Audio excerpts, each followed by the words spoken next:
Once upon a time in Europe, the winters got very, very cold and the summers got unbearably hot.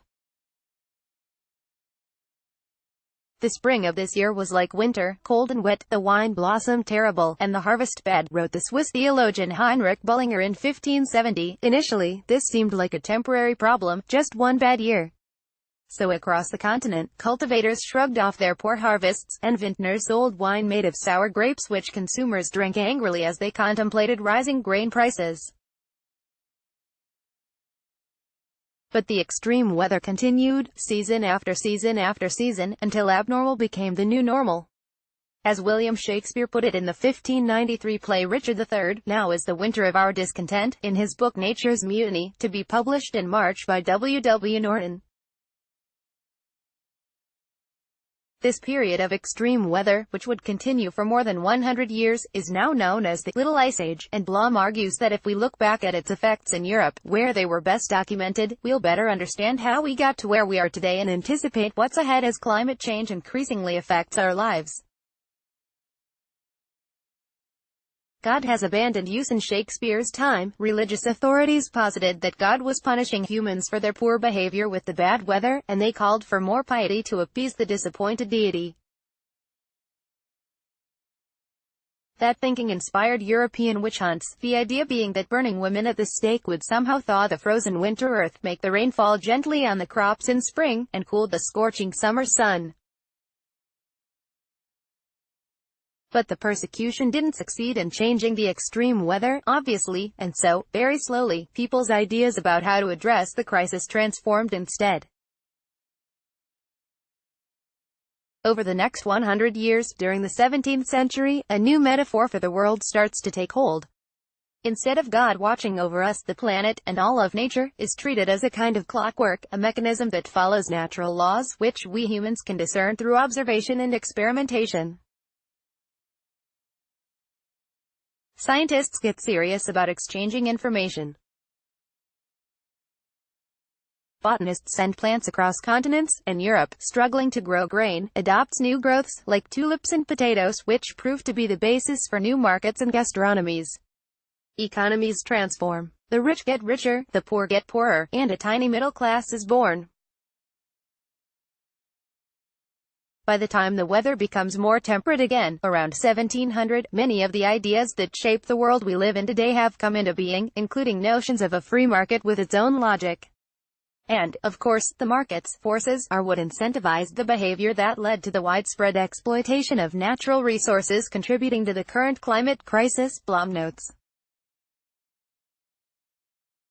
So, the snake eats its tail.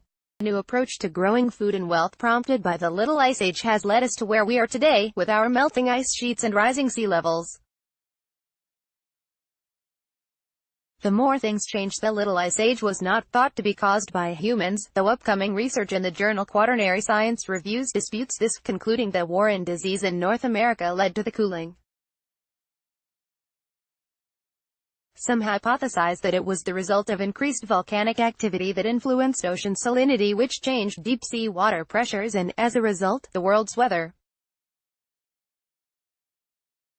Others argue that the increased volcanic activity is the result, and not the cause, of the extreme climate. Whatever the cause, Blum contends that we can better understand the future by examining the past.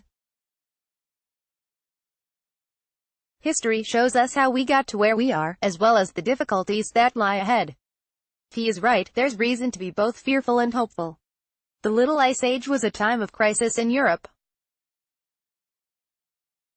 But necessity proved to be the mother of invention. The Troubles also prompted innovation and exploration, laying the foundations for a whole new way of life. For example, when the extreme weather first set in, Amsterdam was essentially an unimpressive village in the Netherlands. Within a century, it became a bustling port city and a sophisticated metropolis, a place where intellectuals of all creeds and beliefs exchanged radical, new ideas, where the markets, arts, and publishing houses all thrived. Trading with Baltic seaports and places where grain was cultivated by serfs whose work was essentially unpaid helped Amsterdam to evolve. The positive transformation was forced by difficult circumstances.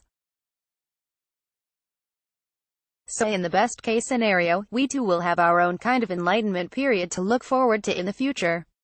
But based on history, before things get better, they will get worse, Blum predicts.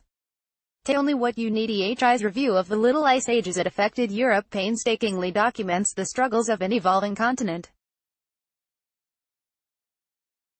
To manage under new circumstances and to feed starving populations at home, Europeans relied on mass international exploitation, slavery and colonization, growing large amounts of wealth that led to the continent's ascent.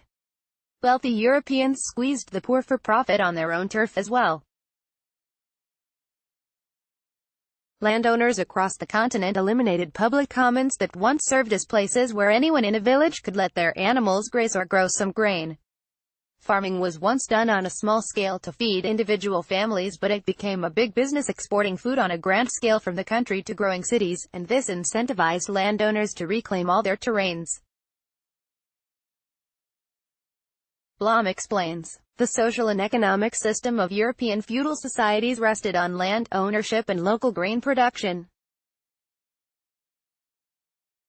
This was its central pillar as well as its main vulnerability. When temperatures declined enough to disturb grain production and therefore undermine this pillar, the entire social model fell into decline. Europeans were forced to think of alternative ways of organizing themselves and their economic life. This elimination of the commons drove landless villagers to the growing cities where they worked for a pittance to buy grain they once grew themselves. Meanwhile, the wealthy boosted their fortunes with speculation in markets that now offered investment in new commodities. The fairest onion tulips, for example, prompted the first documented stock market bubble. A merchant from Constantinople in the Ottoman Empire sent the flower bulbs to a Dutchman in the late 1500s. The recipient gave the bulbs to his cook, thinking they were onions. He in turn threw them in a garbage heap when he realized that they weren't edible. But in the spring when the trash heap blossomed, the merchant sent this foreign specimen to the foremost botanist of the time, Charles de Lacluse, in Leyden. They survived the extremely harsh winter of 1593 and the botanist, delighted, sent the new to Europe flowers to his friends, naming them after the word turban in Turkish. The blooms became such a sensation that entrepreneurs stole bulbs from the botanist and began cultivating tulips for sale. By 1630, the price of a single varietal of tulip bulb could equal as much as a well-appointed country house, as Blum puts it. A bouquet of tulips became the must-have accessory for any fine home in the Netherlands and beyond, inspiring breathless buying and selling by investors. The tulip bubble burst suddenly and inexplicably in February 1637, leaving many investors destitute and driving some to suicide. The bulbs were deemed practically worthless again, tossed aside as they had been by the first cook who mistook them for inedible onions. Fortune-telling Blum argues that just as extreme weather of the past created new pressures that prompted novel economic models which brought unexpected riches and risks, and created unquantifiable human suffering due to exploitation, so too will the transforming weather of the future. Then, as now, there is pressure from climate change on economic and social structures, on natural resources and social cohesion. Then as now a shift in weather patterns causes natural disasters, upending societies and creating fear, as well as exacerbating the need for change, he writes. Taking a historian's view of our current situation, Blum predicts that we are in a similar position today to that of Shakespeare and his contemporaries in the late 1500s, on the verge of a revolution driven by pressures extreme weather creates. In other words, the winter of our discontent has begun, only this time it's likely to be a blistering summer as global temperatures rise, wreak havoc, and lead to extreme temperatures. Rather than despair, however, Blum urges us to see the possibilities. Yes, there is trouble ahead. But there is also the chance that climate change will drive the next great evolution of ideas, new metaphors and new understandings of the planet, just as it did in the past, transforming Europe from a religious to a rational society. Blom says we cannot wait any longer, writing, 21st century climate change makes it a matter of urgency to rethink once more our cultural metaphors, as well as humanity's place within the great scheme of things.